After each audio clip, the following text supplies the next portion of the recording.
Welcome to the Speak Like a Leader podcast with John Bates.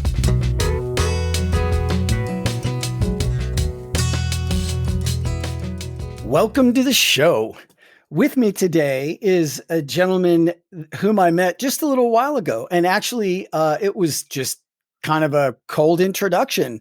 And we jumped on a call, and I realized very quickly that we had so much in common and he had so much to offer that we just had to get him on the podcast. So today with me is the author of Flex, The Art and Science of Leadership in a Changing World. You may see why I was so excited to talk about him just from that title alone. His name is Jeffrey Hull, PhD, and his website, just so you can go check it out if you'd like, is Jeffrey Hull, JeffreyHull.com, jeffreyhull.com. And if you want to see, the other important website in his world is instituteofcoaching.org, instituteofcoaching.org. So Jeffrey, thank you for taking some time to be with me. I'm super excited to have this conversation with you about communication and leadership and the science of all of this and just see where it goes. So Great. Welcome. Thank you so much. Happy to be here. Yeah, awesome.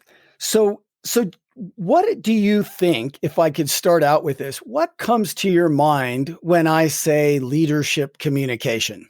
Well, lots of things, but probably the very first thing is influence and impact. Brilliant. I love that. Yeah. I mean, communication is one thing, but leadership communication is not just any kind of communication. Leadership communication is how do I connect with others to influence in a way that leverages us all toward a goal, and impact is how do I keep them engaged, alive, vibrant, motivated, excited, inspired, all of those great things with communication. No, and I love that, right? Because I think that there's still, I think it's pretty unconscious and not necessarily purposeful most of the time. But I was always that guy, as people just hear me say over and over, with the soft skills, right? And communication was one of those skills, but I always devalued it because it seemed like the world around me devalued it. And what I love about what you just did is you tied leadership communication directly to outcomes, right? Which is what everybody says they're up to, right? Well, I go, it's all about the bottom line, what we actually produce and where we want to go and getting there. Well, leadership communication, I think, is how you do that. It's one of the most absolutely direct ways to influence your outcomes of anything. Absolutely. Yeah. Completely. So one of the things that I say a lot, I would love to have you riff on this. Okay. I say communicating with human beings is not logical. You may have noticed, yeah? It's not logical, it's biological. And when you understand the biology, you can make it logical for yourself again. But anybody who goes in thinking logic by itself should win will never, ever be as effective as they could be if they understood there was something else. Logic is necessary, but not sufficient.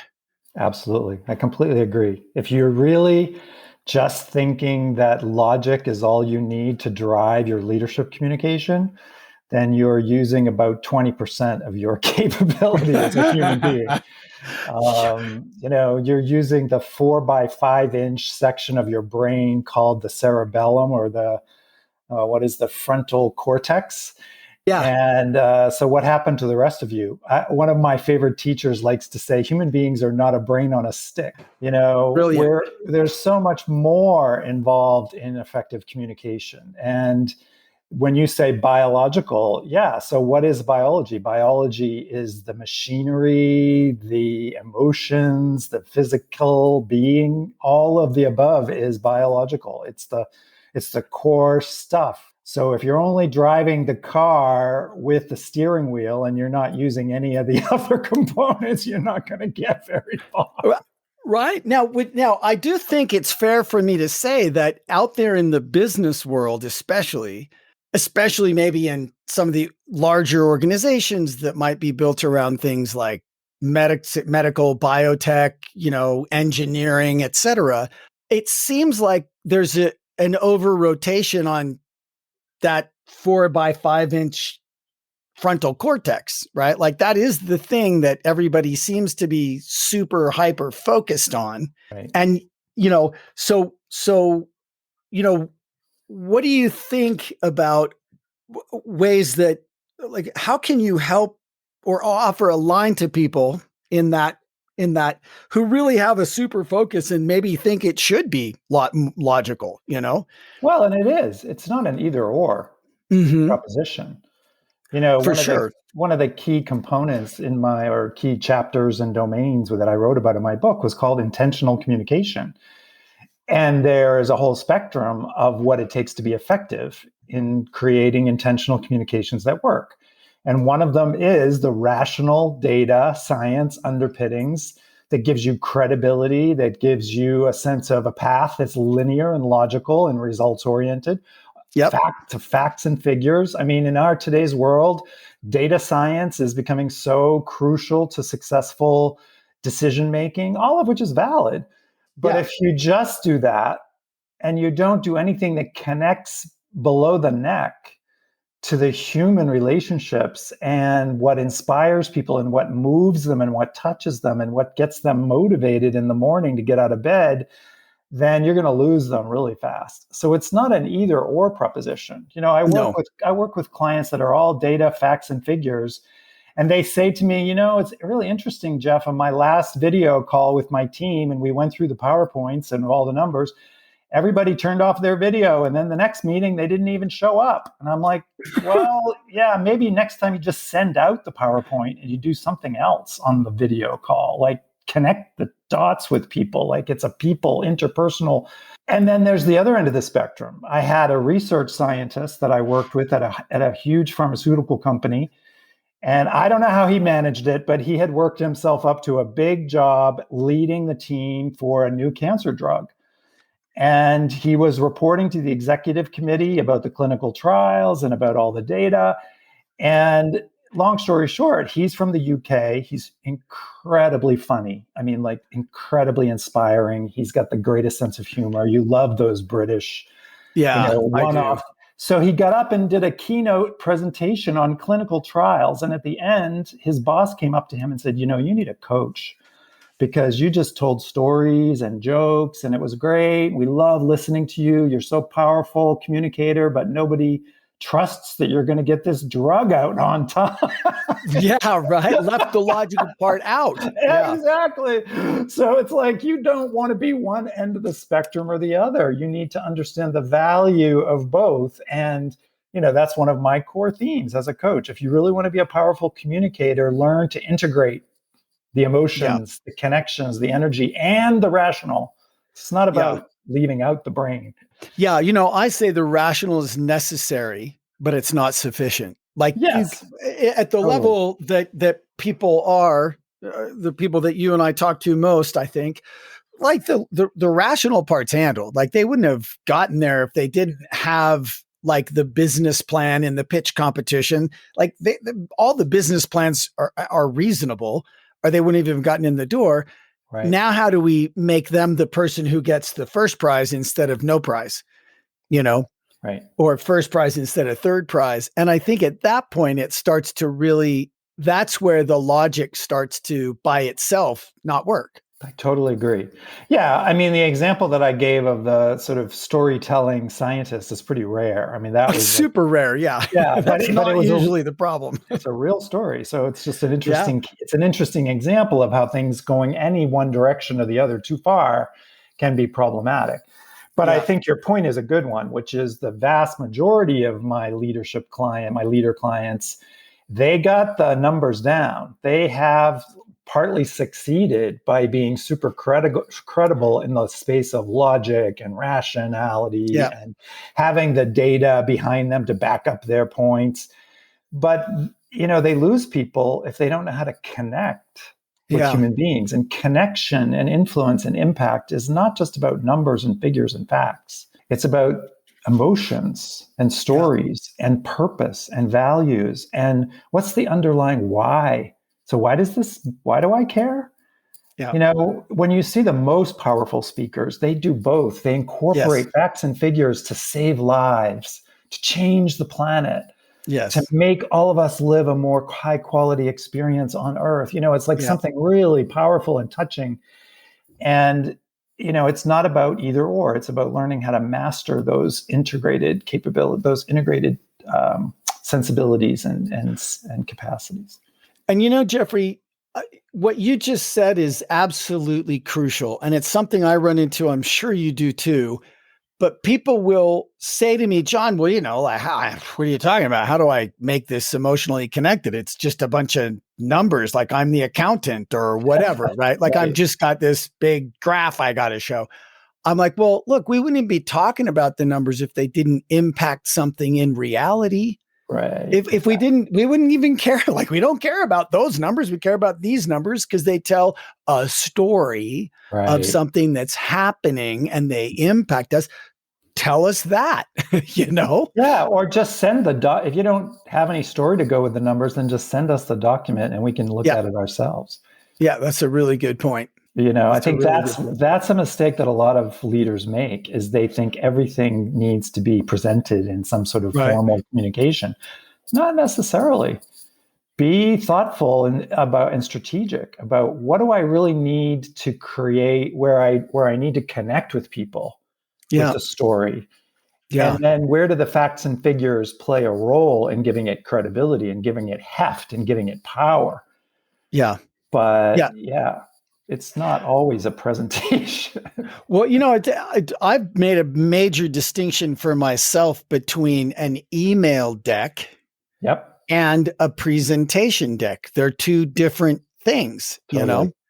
And if you try to present over an email deck, everybody doesn't show up to the next call. Like you just said, you know, they turn off their video on this one, get a coffee, figure you're going to send it out anyway, you know, get a little extra work done. Right. Exactly. Yeah. Yeah. If you really want to leverage your team, then send out the data and give them the core elements that are most important. And then when you get all together, inspire them with some powerful questions to grapple with. Yeah. And you bring your insights as the leader, but then do a lot of listening. Yeah. You know, say less, but impact more. Well, you know, it's really, really good point. That's a really good point. Like I'm incorporating that. And here's what it makes me think of. When I was at TED years ago, I saw the guy from the Khan Academy speak. Have you know the Khan Academy? Yes, I have heard of that. Yeah. So, and it really blew my mind because it was a 180-degree flip on learning. Instead of coming to school and listening to the teacher explain what you're going to do when you get home and do your homework, you would watch the video of the explanation at home where you didn't have to ask for help, and then go to class and ask for help as you did the work, and the teacher could come do what they were actually good at. Right. And I think that we've all got that backwards. Heck, for sure, me on some level, me being the talking head and spouting the information and presenting the presentation, and here you go. That's not where my greatest value is in that kind of a setting. My greatest value would be in getting that to them early in an email deck, and then let's have a discussion. Let's ask powerful questions. I'll take that away. Yeah. I mean, if you think about what we're really trying to accomplish in organizations these days, it's innovation, right? We really need to solve some of these complex problems that most of which we've created, by the way. Yeah. So, you know, it's like, if you really want innovation, then you really have to create an environment to engender and leverage and nurture ideas, because it's ideas that generate possibilities. Yes. And so if you're the kind of leader who takes up a lot of space with your ideas, that may be great at a startup if you've got your new idea and you're going to take it forward. But if you're already established and you've got a team and you want them to be innovative, You need to create an environment where you're not the center of attention, but you Right. get them engaged in thinking and be provoked to come up with some new ideas and feel safe enough to try out something, Well, that they may never have thought of before. So how do you do that in a communication dynamic? That's the and more Jeffrey, powerful question. and that goes to your concept about these two forms of leadership that you talk about in Flex, right? Right. Yes, it does. So would you lay those out for us? Because I never realized how much I would actually rather be a beta, Sounds like such a put down, after wanting to be the alpha male like the whole time, right? Yeah, So it's so counter revolutionary to say let's be more betas. yeah, but Yeah. it's so brilliant and it's so necessary. And actually I think and I'll say what I was going to say after you break it out. I'll remember that one thing I was just about to blurt out, but will you lay those out for us? Sure. I mean, it's not overly complex. I mean, I go through a lot of different dimensions of where this shows up in leadership capabilities and behaviors. But what it really comes down to is that on one end of the spectrum, we have the traditional alpha leader that we all know and love. And believe me, my book is not bashing alphas. I think there's a really important role for them to play. I know if I go into surgery, I want an alpha to be the surgeon. If I get on the airplane, I'm going to poke my head in and make sure there's an alpha flying the plane. So we need alpha means directive, authoritative, competent, visionary, and basically someone who takes the hill. They're not afraid to charge at the head of the pack. We need those. But if all you have is those folks, then what happens to the rest of the population's talent? You're not leveraging it. So the beta leader is at the other end of the spectrum, someone who says, I'm going to lead by creating an environment where I leverage everyone's talent. And in order to do that, I have to be collaborative. I have to be curious. I may have to be quieter. I may have to be consensus building. I may have to create an environment where I am actually following instead of leading. It's another variation of servant leadership that we've heard of over many, many years, but it's like a more subtle and more nuanced version of that. And very purposeful. I think when Greenleaf came out with his servant leadership like 20 years ago, it was all very altruistic. It's like, I'm still the alpha, but I love my people and I'm going to serve them. I'm still in charge and I still pay them. And if I want to fire them, I'll get rid of them. But I'm servant leader. I mean, that was a good step in the right direction. But where I ended up with beta leadership is much more, I think, more profound, which is the recognition that if you slice off the top of the organization hierarchically, and the only people who really have power and influence are those alphas at the top, then you are missing out on the talent, the capability, and the potential innovation of a whole slew of beautiful, wonderful human beings within your organization that actually will respond more to a beta style leader, someone who's really going to engage with them in a coaching style. So that's the distinction. It's not an either or, but like what we were talking about with communication, you want to leverage and integrate those skills. So that you know what to use when. That's the pinnacle of effectiveness. I have a tricycle analogy for this. Okay. And I just can't, I don't know why everything comes down to a tricycle lately for me. Maybe because I have a 4-year-old. That'll do it. But I feel like I meet a lot of folks who are really good at pushing that, let's just say, logical wheel, right? Or that alpha leader pedal on the tricycle. And they go super fast with one foot on a tricycle because they're super good at that. But if we can integrate that other foot too and get it going, now we've just massively increased the power and the duration and the ability. And I think we can just go a lot more places, So I'm always trying to there's certain things that I'm not going to worry about bolstering. I have weaknesses. I don't care. Like, let somebody else do it. Right. But there are some things that I think that's crucial. That's non-optional. And for me, I think I'm I'm pretty naturally drawn to kind of be the take the hill guy. Like I'll talk first. I'm the loudest, I'll jump in. Um, and I'm really working hard on bringing that beta aspect to things that I do. And I realized like the word I wrote down when we started to talk about this is fulfilling. It's just way more fulfilling. And I don't want to give up whatever talent I might have in the other side of it, but to bring this beta aspect and to be really focused on it has made my life dramatically more fulfilling. And I think it's made me overall vastly more successful. And more connected to other people. Exactly. Right? Yeah, absolutely. No, I love that you took a minute to personalize it, because if you were to ask me why this topic became so personal and passionate that I was willing to do the research and write a whole book about it, it's because I'm like you. I'm also an alpha in my personality. My partner and dear friends who love me and give me straight talk will say, you know what? You're incredibly alpha. I can't believe you wrote about how powerful betas are. And early in my career, I definitely got feedback. I was actually called a zealot by a psychologist. I was like, what's wrong with that? What's wrong with that? Yeah, it's so funny you say that, because I actually responded exactly that way. I said, "Is that a bad thing?" And the psychologist said to me, "Well, Jeff, being zealous is a strength until it isn't." And I'm like, "What do you mean?" He goes, "You're driving everybody crazy because you're so hard driving and pushing and blah, blah, blah." And I was like, "Oh, okay." Yeah. And, That's then funny. then I decided I wanted to be a coach. And I'm like, oh, wait a minute. A coach doesn't just tell people what to do, doesn't just take over the room. They don't do a lot of talking. They need to be able to listen. They need to ask questions. They need to. So, I had to really learn to backpedal my own natural alpha style. Yeah.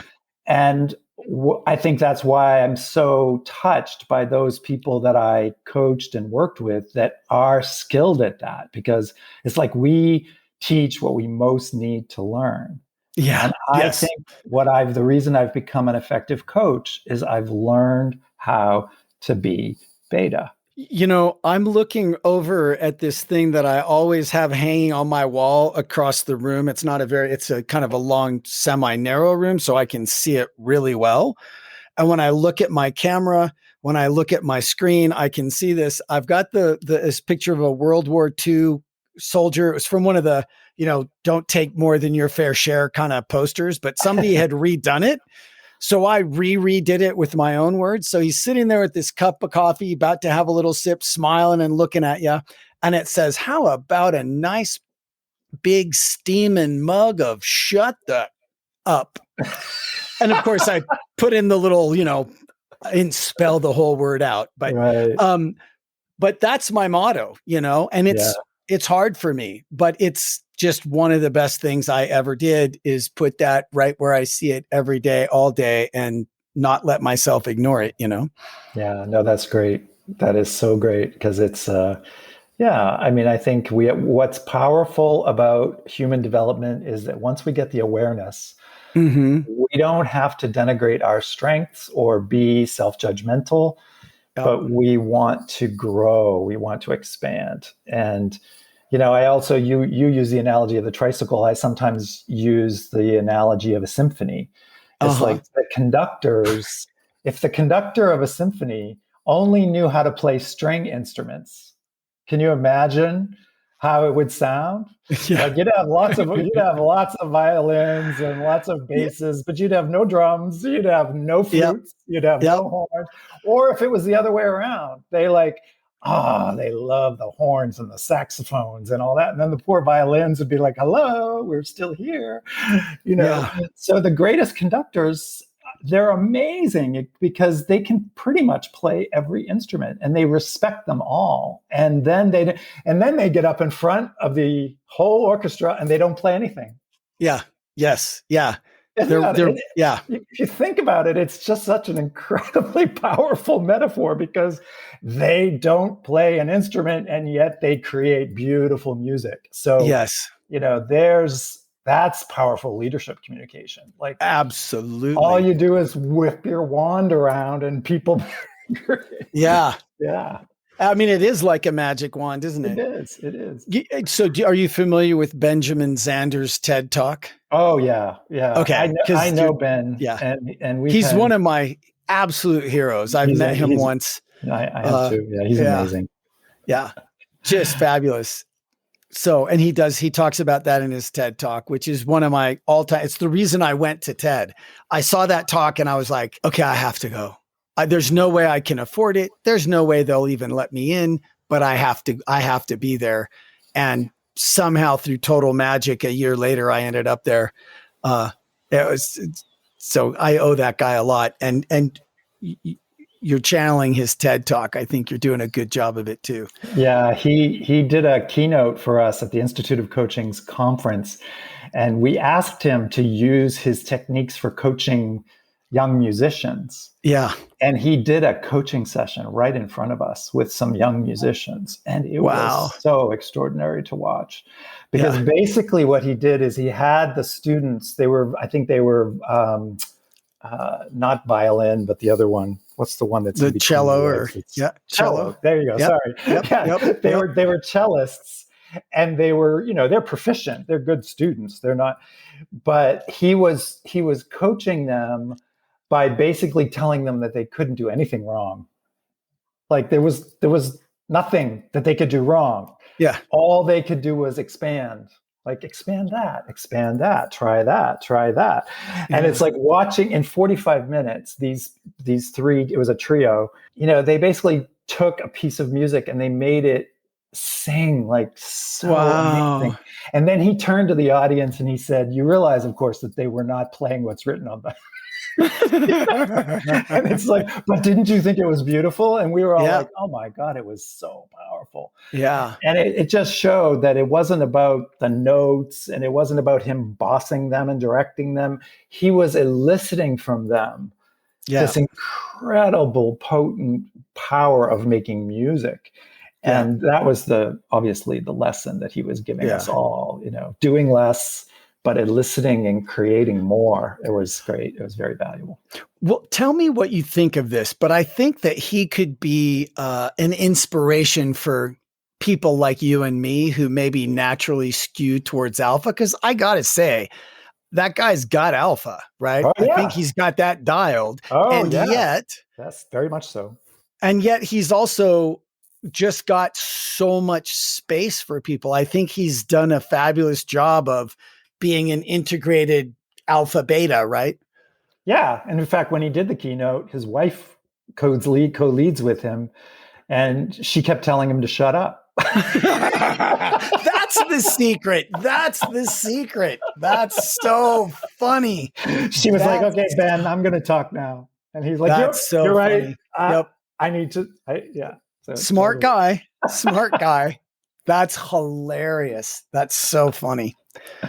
Well, so, what would you say if I just said, what are a couple of the pieces of your favorite neurobiology and science underlying what you talk about in communication and leadership? What jumps to mind for you?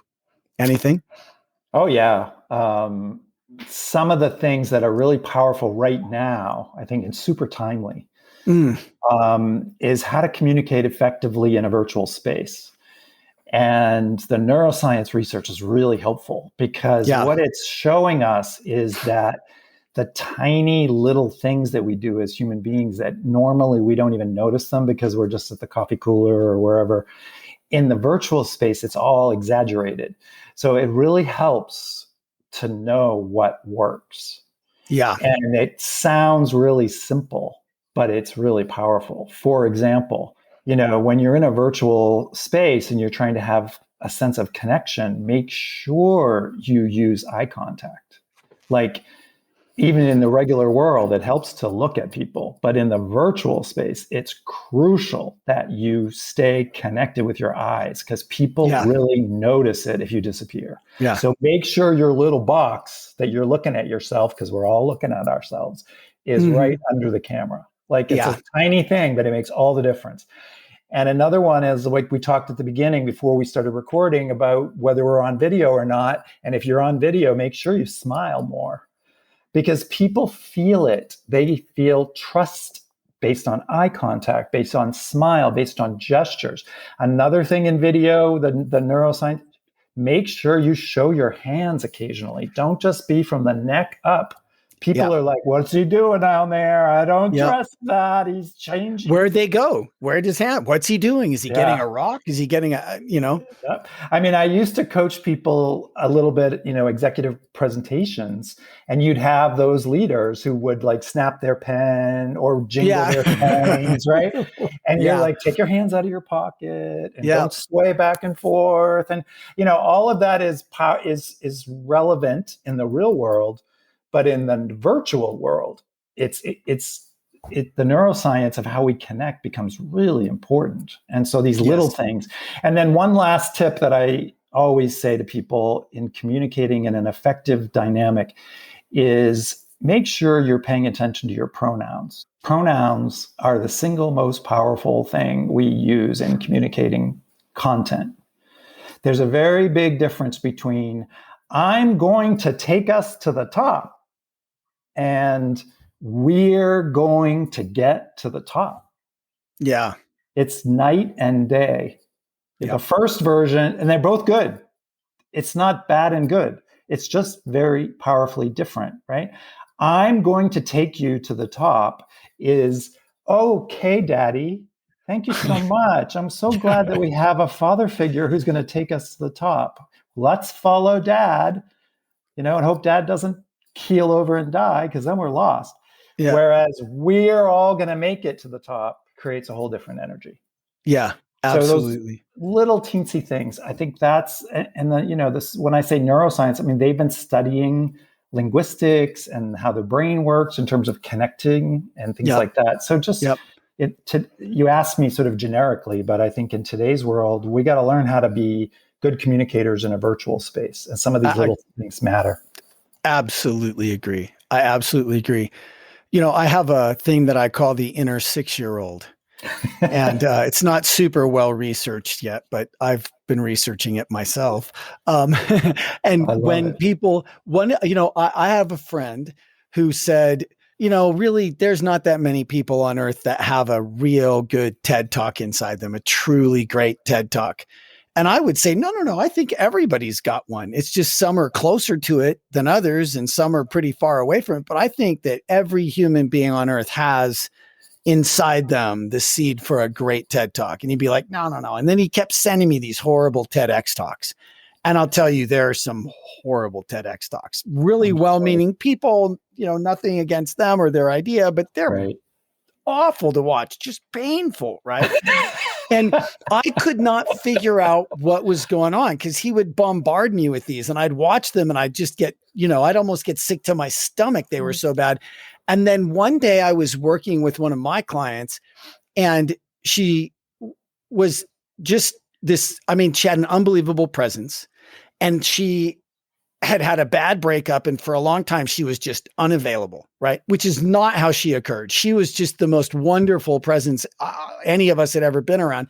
But when she started to give her talk that first time in the first rough draft of it, it was everything I needed to learn. I learned through the tango, And she said, I learned you need to relax because you're going to be with him for, 12 minutes, and you need to let him lead because someone has to lead and someone has to follow. And we kind of looked at each other and we were like, where did she go? Right. Like this presence just was gone. Wow. And it was like all those really bad TEDx talks that I'd seen, and I couldn't, I was just like, oh no, what are we going to do? And then it hit me like a ton of bricks. And I said, would you mind starting again? And instead of saying, I learned you need to, say, I learned I need to. And she said, okay, sure. And I said, just replace all that with I learned I, right? She said, I learned I need to relax because I'm going to be with him for 12 minutes. And I need to let him lead because someone has to lead and someone has to follow. And it was like she was back. Wow. Yeah. And There you go. The small thing, the pronoun makes all that of it. pronoun, right? And so I came up with the very scientific concept of the inner 6-year-old. When someone says, I learned you need to, my inner 6-year-old says, no, I don't. Yeah. Right. Even if I agree with them, my inner 6-year-old's going to say, no, I don't. But if I say I learned I need to, my maybe slightly more grown up actual self is going to lean forward and say, I wonder if that would work for me. Yeah. And your humanity comes through because you're owning your truth. You're being more vulnerable. Exactly. And that comes down to a pronoun, like a Totally. 2 or 3 word, Yep. right? Yep. Yep. The single most destructive word in the human language is the word you. Interesting. Say more. Have you ever been with someone who, when you ask a question and you say to them, so tell me, what do you think about your work environment and how are you feeling about your life? And then they begin the answer with, well, when you get to work and you're at that situation right. and you're really tired and then you know that you aren't going to be able to satisfy, and I'm like, yeah. I'm sitting there and I'm thinking, I asked you the question, not whoever you're talking about. This generalized person that no one can relate to. And right. And that is so common in our culture. Very common. People deflect by saying, you do this, you do that, you do this. And I always I cringe. I'm kind of like, oh my God, who's there? Are you there? Are you there? So it's how the word you is used, obviously. Yes, you can't avoid the word you, but it's kind of like what you're just saying around I. Those little words. It's exactly that. Yes. It's exactly that. And it's amazing, right? The difference of that will make for someone's, to circle back to the beginning, results. Their actual results in life comes down to sometimes a 2 or 3 word pronoun, right? Yeah. And the tone. That's another thing. Yeah. Getting back to neuroscience. So there's a wonderful study that's been done, and I reference it quickly, I think, in my book, about why, it's in the communication chapter. Why some politicians get a lot of traction with their speeches and others don't. Yeah. And one of the reasons that happens is there's been studies done around the tonality, that when sometimes even politicians who repeat themselves constantly, and we know who they are, they do it in a sing-songy way. And the tone, it comes across kind of like a bird chirping. People actually like that. They feel comfortable because it's a sound that they can resonate with. And so there's been a lot of studies, like they've studied John F. Kennedy's speeches and other really well-known orators.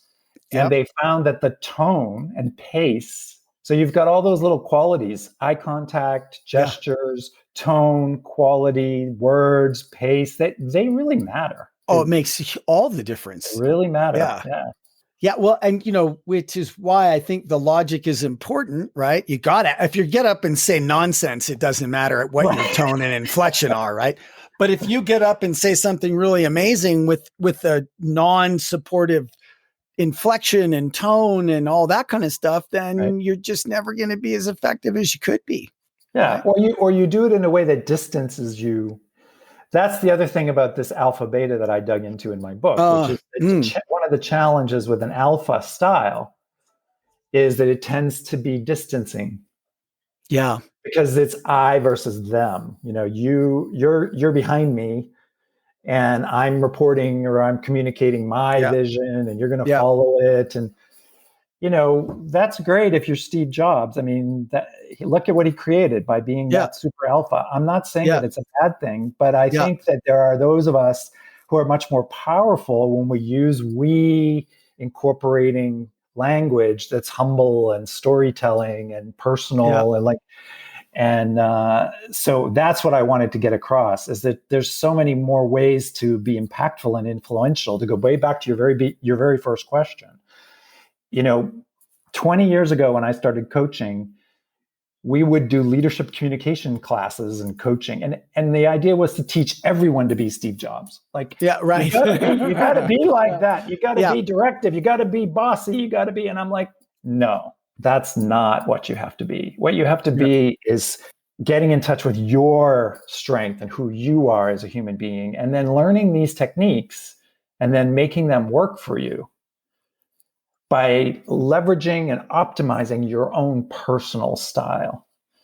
So I couldn't agree more. I just couldn't agree more. Yeah, that's wonderful. Well, Jeffrey, I know that we're coming up on the top of the hour here pretty soon, and I appreciate your generosity with your time. This has been a total blast for me. That's great. I really enjoy it, and I look forward to having more conversations around all of this with you. And you're just doing great work. And I think this is really, really an important message. And I feel like we're brothers in bringing this to the world. Absolutely. So I wish you great success with everything. And your book is called Flex. It's available anywhere, any fine bookstore, Amazon, Barnes and Noble. You can get it off of jeffreyhull.com. Flex, the art and science of leadership in a changing world. I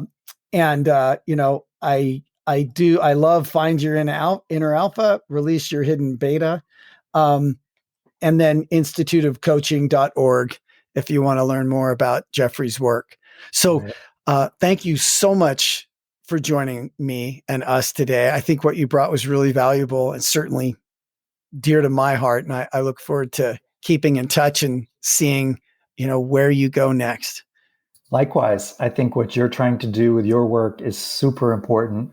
And there's no time to waste. We've got to get those leaders out there communicating optimally so that we can save the planet, stay alive, and thrive, right? That's absolutely. Yes, absolutely. Thanks for having me. You're so welcome. Thank you. Have a good one. You too. Thank you for joining the Speak Like a Leader podcast. Go be awesome.